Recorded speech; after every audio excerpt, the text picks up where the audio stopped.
Hi, my name is Bill, and today I'm going to be showing you how to replace the door gasket on your dryer.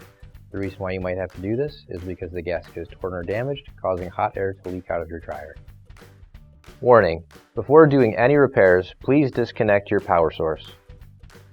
So this is the dryer we're going to be using for this demonstration. It's a Frigidaire. Keep in mind, you might have one that's not quite exactly the same as this, but the same technique should still apply. So we're going to open up the door here. So this gray thing around the perimeter of the door here is the dryer's door seal gasket. And you can just pull it out and you'll see there's a hole right there. And once you got the first one out, the rest will be a lot easier. You just pull it straight out and go all the way around. Now, you can grab your new OEM replacement door seal. If you don't have one already, you can find one on our online store. So we're going to start on this bottom large middle hole here with one end, and we're just going to push that in and slide it over, and we're going to do the same thing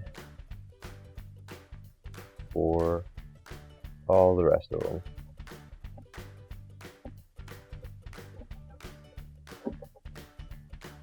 There we go.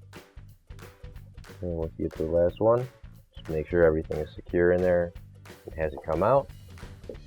Then you can close the door and your repair is complete. Finally, don't forget to plug in your appliance.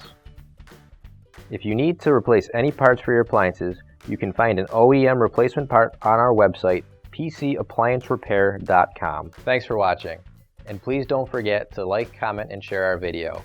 Also, don't forget to subscribe to our channel.